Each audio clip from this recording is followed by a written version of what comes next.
তোমরা যারা ক্লাস 12 অর্থাৎ দ্বাদশ শ্রেণীর 4th সেমিস্টারের ছাত্রছাত্রী আছো, তোমাদের বাংলা পরীক্ষাটা প্রথমে, এবং তোমরা অনেকে এই বাংলা পরীক্ষা নিয়ে চিন্তিত আছো, কারণ তোমরা অনেকেই বুঝতে পারছো না যে শেষ মুহূর্তে কোন প্রশ্নগুলো ভালো করে দেখবে, কোনগুলো একটু বেশি করে রিভিশন করবে। আজকে ক্লাসটা সম্পূর্ণ তোমাদের জন্য। আজকে ক্লাসে তোমাদের একদম শেষ মুহূর্তে লাস্ট মিনিট 100% কমনযোগ্য একদম সংক্ষিপ্ত সাজেশন নিয়ে আলোচনা করব। এবং এও তোমাদের বলে রাখি, যেসব ছাত্রছাত্রীদের এখনও সিলেবাস কভার করা হয়নি বা তেমনভাবে কিছুই পড়া হয়ে ওঠেনি, তোমরা আজকের সাজেশন দেখো এবং এই সাজেশন ফলো করে তোমরা পরীক্ষা দিতে যাও।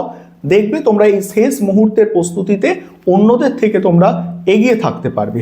দেখো, তোমাদের তার জন্য প্রথমেই সিলেবাসটাকে একটু বুঝে নিতে হবে।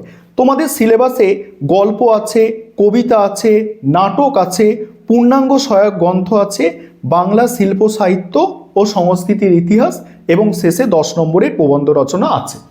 এবারে এই যে গল্প থেকে তো আমি সাজেশন আলোচনা করব, তবে তার আগে কিছু টিপস তোমাদের আমি দিয়ে রাখি। তোমাদের দুটো গল্প আছে, একটা হচ্ছে হলুদ পোড়া আর একটা হচ্ছে হারুন সালেমের মাসি। এই দুটো গল্পের মধ্যে যে কোনো একটি গল্প থেকে যদি খুব ভালো করে তোমরা প্রশ্নগুলো তৈরি করো, তাহলে তোমরা কিন্তু এখান থেকে একটি প্রশ্ন অতি অবশ্যই কমন পাবে। এবং আমি তোমাদের সাজেস্ট করব, তোমাদের প্রথম যে গল্প আছে হলুদ পোড়া, এই হলুদ পোড়া গল্পটা কিন্তু তুলনামূলকভাবে অনেক সহজ, তোমরা জানো। এই গল্পটা যদি সব থেকে ভালো করে তোমরা গুরুত্ব দাও, এই গল্প থেকে তোমরা একটি প্রশ্নের অ্যান্সার করে আসতে পারবে। এবং কি প্রশ্ন তোমরা তৈরি করবে সেটা তো সাজেশনে আলোচনা করব। প্রথমে একটু সিলেবাসটা বুঝে নাও যে কিভাবে তোমরা শেষ মুহূর্তে তৈরি হবে। তারপর কবিতা তোমাদের প্রার্থনা আছে, তিমির হরণের গান আছে, আর কেন এলে না। এই যে তিনটে কবিতা আছে, তোমাদের আমি সাজেস্ট করব যে কোনো দুটো কবিতা খুব ভালো করে করতে। একটি কবিতা যদি করো তাহলে অনেকটা রিস্ক হয়ে যায়, সেক্ষেত্রে দুটো কবিতা যদি ভালো করে তোমরা তৈরি করে নাও, সেক্ষেত্রে তোমরা অবশ্যই ওখান থেকে কমন পাবে। এবং কবিতার ক্ষেত্রে কেন এলো না এটা হচ্ছে তোমাদের জন্য সব থেকে গুরুত্বপূর্ণ, অর্থাৎ এখান থেকে প্রশ্ন আসার সম্ভাবনা সব থেকে বেশি। কেন এলো না এটা তো করবেই, তারপরে প্রার্থনা বা তিমির হরণের গান, যে কোনো একটা কবিতা থেকে প্রশ্ন উত্তর তোমরা তৈরি করবে। এবং কি করবে সেটা বলছি। এবার নাটক তো তোমাদের একটাই আছে, নানা রঙের দিন। এবার এখান থেকে তো কোনো কিছু স্কিপ করা যাবে না, একটাই নাটক, এখান থেকে প্রশ্ন তোমাদের তৈরি করতে হবে। সহায়ক গ্রন্থ তোমাদের ডাকঘর আছে, রূপক নাটক ডাকঘর। সেই রূপক সাংকেতিক নাটক ডাকঘর থেকে কি কি প্রশ্ন আসবে, 3-4টে প্রশ্ন আমি বলে দেবো, ওগুলো করলে ওর মধ্যে থেকে তোমরা কমন পাবে। এবং তারপরে আছে শিল্প ও সংস্কৃতি, সেখানে চিত্রকলা এবং চলচ্চিত্র। ঠিক আছে, এই দুটির মধ্যে যে কোনো একটা বিষয় যদি ভালো করে তোমরা দেখে যাও, তাহলে সেখান থেকেই তোমরা কিন্তু কমন পাবে। এবং এক্ষেত্রে তোমাদের আমি সাজেস্ট করব যে তোমাদের চলচ্চিত্র থেকে প্রশ্ন করতে, কারণ চলচ্চিত্র থেকে বেশি কমন আসার সম্ভাবনা আছে এবং খুব কম পড়লে কমন পাওয়া যাবে। এবার আমি স্ক্রিন রেকর্ডের মাধ্যমে তোমাদের সম্পূর্ণ সাজেশনটা আলোচনা করছি, তোমরা দেখো এবং তোমরা অবশ্যই কমেন্টে জানাবে যে তোমাদের সাজেশন কেমন লাগলো। এবং অবশ্যই শেষ মুহূর্তে কেমন লাগলো তার থেকে বড় কথা, শেষ মুহূর্তে এই প্রশ্নগুলো অবশ্যই তোমরা তৈরি করে যাও। আশা করি তোমরা উপকৃত হবে এবং পরীক্ষা নিয়ে তোমাদের চিন্তা দূর হবে। এবারে তোমরা সম্পূর্ণ সাজেশনটা বুঝে নাও। প্রথমেই দেখো, তোমাদের গল্প থেকে আমি কি বলেছিলাম, যে কোনো একটি গল্প ভালো করে রেডি করতে এবং অন্যটা দেখে রাখবে। ঠিক আছে, সেখানে আমি বলেছিলাম তোমাদের হলুদ পোড়া গল্প যেটা আছে ওটা অনেকটাই সহজ, এবং ওখান থেকে আমি যে প্রশ্ন দিয়েছি দেখো, ওখান থেকে আমি টোটাল কটা প্রশ্ন রেখেছি, 5টা প্রশ্ন। তার মধ্যে প্রথম দুটো প্রশ্ন সব থেকে গুরুত্বপূর্ণ, তাই প্রথম দুটো প্রশ্ন কিন্তু স্টার দিয়ে চিহ্নিত করা আছে। প্রথম প্রশ্ন আছে, হলুদ পোড়া গল্পটিতে অন্ধবিশ্বাস ও কুসংস্কারের যে প্রভাব গল্পের পরিণতিতে ফুটে উঠেছে তা আলোচনা করো। মোস্ট ইম্পর্টেন্ট প্রশ্ন এটা। পরের প্রশ্ন আছে, কৈলাস ডাক্তারকে ডাকার প্রস্তাব থেকে শুরু করে ডাক্তার আসা পর্যন্ত ঘটনাক্রম এবং ডাক্তারের প্রতিক্রিয়া আলোচনা করো। এই দুটো প্রশ্ন হলুদ পোড়া থেকে সব থেকে গুরুত্বপূর্ণ, মোস্ট ইম্পর্টেন্ট প্রশ্ন। এছাড়া যেগুলো তোমাদের দেখে রাখতে হবে, 3 নম্বর প্রশ্ন, গল্পের শুরুতে দুটো খুন এবং সেই নিয়ে গ্রামবাসীদের প্রতিক্রিয়া বা মানসিকতার পরিচয় দাও। পরের প্রশ্ন আছে, ধীরেনের মানসিক পরিবর্তন কিভাবে সে কুসংস্কারের কবলে পড়ল তা আলোচনা করো। এবং তারপরে 5 নম্বর প্রশ্ন আছে, নামকরণের সার্থকতা, অর্থাৎ হলুদ পোড়া গল্পের নামকরণের সার্থকতা। এখানে প্রথম দুটো প্রশ্ন গুরুত্বপূর্ণ, তবে কেউ যদি তোমরা এই 5টা প্রশ্ন করে যাও আশা করি তোমরা এখান থেকে একটা প্রশ্ন কমন পাবেই এবং লিখে আসতে পারবে। এবং তারপরে হারুন সালেমের মাসি থেকে যে প্রশ্ন এখানে রাখা হয়েছে, দেখো হারুন সালেমের মাসি থেকে তোমরা যদি হলুদ পোড়া গল্পের সব প্রশ্ন তৈরি করে যাও এবং হারুন সালেমের মাসি থেকে, সেক্ষেত্রে তোমরা প্রথম দুটো প্রশ্ন দেখে গেলেই যথেষ্ট। দেখো প্রথম প্রশ্ন যেটা আছে, শহরের গৌরবী, শহরের গৌরবী আর দেখো গৌরবী আর হারার সমাজ অনেক বড়, ঠিক আছে, হারার সমাজ অনেক বড় সমুদ্রের মতো, গৌরবী ও হারার পরিচয় দাও, কেন তাদের সমাজকে সমুদ্রের মতো বলা হয়েছে। তারপরে গল্প অবলম্বনে গৌরবী বা মাসি চরিত্রটি বিশ্লেষণ করো, ঠিক আছে, খুবই গুরুত্বপূর্ণ প্রশ্ন এটা। তারপরে প্রশ্ন আছে, শোন আমরা শহরে যাব, কে কাকে বলেছিল, কেন তারা শহরে যেতে চেয়েছিল। পরের প্রশ্ন আছে, এই গল্প অবলম্বনে নারীদের জীবন সংগ্রাম, নারীদের জীবন সংগ্রাম আলোচনা করো। পরের প্রশ্ন, দাওয়াটি যেন স্টেজ প্রসঙ্গ উল্লেখ করে তাৎপর্য লেখো। দেখো এখানে তোমরা যে স্ট্র্যাটেজিটা ফলো করবে, তোমাদের দুটো গল্প থেকে টোটাল 10টা প্রশ্ন দেওয়া আছে। তোমরা প্রথম গল্প থেকে যদি 5টা প্রশ্ন তৈরি করে নাও, তাহলে দ্বিতীয় গল্প থেকে দুটো করছো এবং উল্টোটাও করতে পারো। আমি তোমাদের বলবো প্রথম গল্প থেকে 5টা প্রশ্ন দেখো এবং দ্বিতীয় গল্প থেকে প্রথম দুটো দেখো, আশা করি তোমরা মানে কমন তো পাবেই। তারপরে কবিতা, কবিতার 3টে কবিতার মধ্যে যে কোনো দুটো কবিতা কিন্তু রেডি করতে হবে, সেটা বলা হয়েছিল তোমাদের। প্রার্থনা কবিতা থেকে দেখো, প্রার্থনা কবিতা থেকে যে প্রশ্ন তোমরা করবে, প্রার্থনা কবিতা থেকে 3টে প্রশ্ন আমাদের টোটাল দেওয়া আছে। তার মধ্যে প্রথম প্রশ্নটা সব থেকে গুরুত্বপূর্ণ।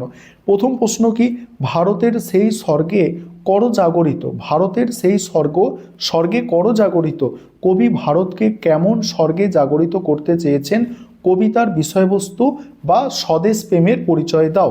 পরের প্রশ্ন, যেথা তুচ্ছ আমাদের মরু বালু রাশি, বিচারের শত পথ ফেলে নাই গ্রাসি, পঙ্ক্তিটির তাৎপর্য বিশ্লেষণ করো। তারপরে আছে, সনেট বা চতুষ্পদী কবিতা হিসাবে প্রার্থনা কবিতার সার্থকতা বিচার করো। এই 3টে প্রশ্ন এখান থেকে করলেই যথেষ্ট। প্রথম প্রশ্নটা মোস্ট ইম্পর্টেন্ট ছিল।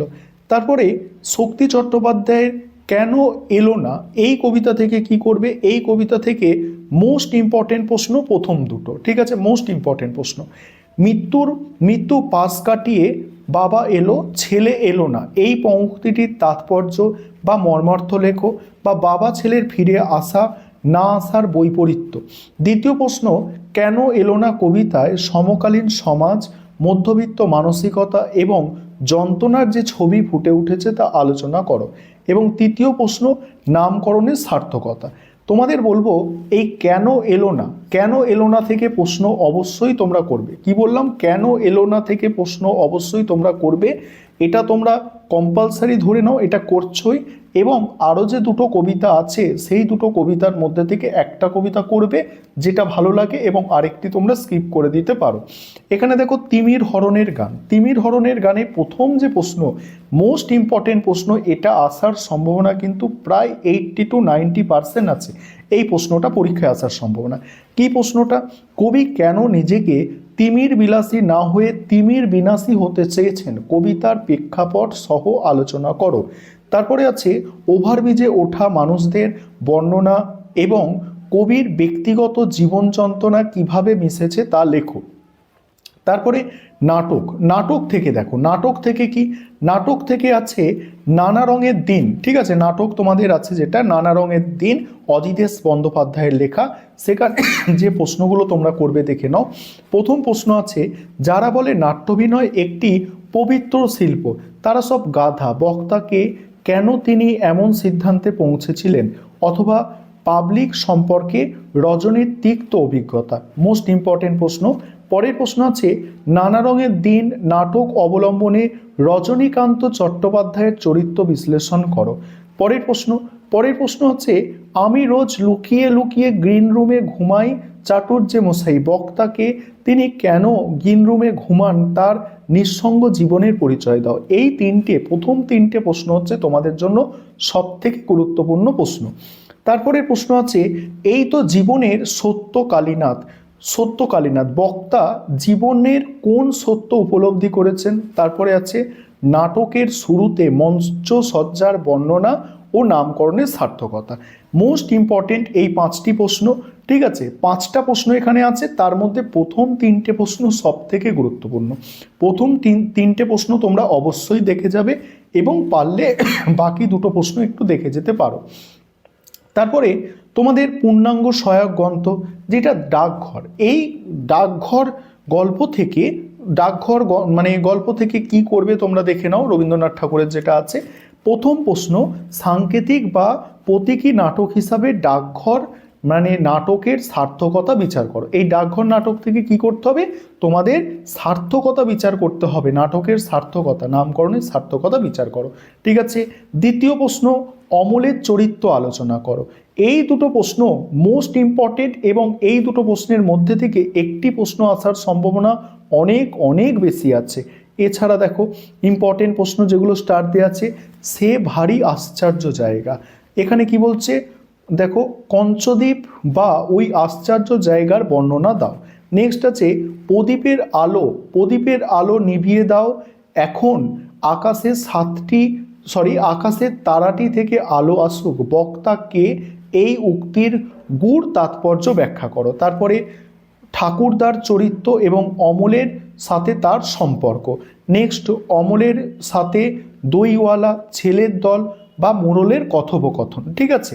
এই কটা প্রশ্ন এখান থেকে দেয়া আছে, তার মধ্যে অমলের চরিত্র এবং নামকরণের সার্থকতা এই 2টি প্রশ্ন সব থেকে গুরুত্বপূর্ণ থাকছে ডাকঘর নাটকে। এবারে তোমাদের বাংলা শিল্প ও সাহিত্য সংস্কৃতির ইতিহাস, সেখানে 2টো পোর্শন আছে, একটা হচ্ছে চিত্রকলা আর একটা হচ্ছে চলচ্চিত্র, ঠিক আছে। এই 2টো পোর্শন আছে। এখানে চিত্রকলা থেকে আমি মোস্ট ইম্পর্টেন্ট প্রশ্ন 2টো রেখেছি। কি মোস্ট ইম্পর্টেন্ট প্রশ্ন? প্রথম প্রশ্ন হচ্ছে বাংলা চিত্রকলার ইতিহাসে রামকিঙ্কর বেইজের অবদান। দ্বিতীয় প্রশ্ন আছে চিত্রকলা চর্চায় অবনীন্দ্রনাথ ঠাকুর ও জোড়াসাঁকোর ঠাকুরবাড়ির অবদান। তারপরে চিত্রশিল্পী হিসাবে যামিনী রায় ও নন্দলাল বসুর অবদান, ঠিক আছে। এবং তারপরে হচ্ছে পট শিল্প, ঠিক আছে। এই কটা আছে আর কি, ঠিক আছে। প্রথম 2টো প্রশ্ন সব থেকে গুরুত্বপূর্ণ। এবার চলচ্চিত্র থেকে মোস্ট ইম্পর্টেন্ট প্রশ্ন এটা আসার সম্ভাবনা 80 থেকে 90% আছে পরীক্ষায়। বাংলা চলচ্চিত্রের ইতিহাসে সত্যজিৎ রায়ের অবদান, বিশেষত পথের পাঁচালী, ঠিক আছে। তারপরে হচ্ছে বাংলা চলচ্চিত্রের পরিচালক হিসাবে ঋত্বিক ঘটক। এখান থেকে 2টো প্রশ্ন মোস্ট ইম্পর্টেন্ট, একটা হচ্ছে সত্যজিৎ রায়, আরেকটি হচ্ছে ঋত্বিক ঘটক। তারপরে আরেকটা প্রশ্ন এক্সট্রা এখানে দেওয়া আছে, তোমরা দেখে নিতে পারো। এবার প্রবন্ধ রচনা। প্রবন্ধ রচনায় কি করবে? প্রবন্ধ রচনায় জীবনী বা সূত্র অবলম্বনে প্রবন্ধ রচনা, ঠিক আছে। এখানে Ritwik Kumar Ghatak most important, Sukanta Bhattacharya most important, Mahasweta Devi most important. এই 3টি প্রশ্ন সব থেকে গুরুত্বপূর্ণ প্রশ্ন এবং তোমরা বলতে পারো ভিআইপি লেভেলের প্রশ্ন। তারপরে আরও কিছু আছে তোমরা দেখতে পারো। আর তারপরে বিষয় ভিত্তিক প্রবন্ধ বা বিষয়ের গভীরে প্রবেশ, সেখানে তরুণের স্বপ্ন এটা করবে। তারপরে বই পড়া করবে পরিবেশ ও বিপন্ন মানুষ বা গাছের কথা এবং বাংলার উৎসব বা সংস্কৃতি। এই হচ্ছে তোমাদের টোটাল সাজেশন।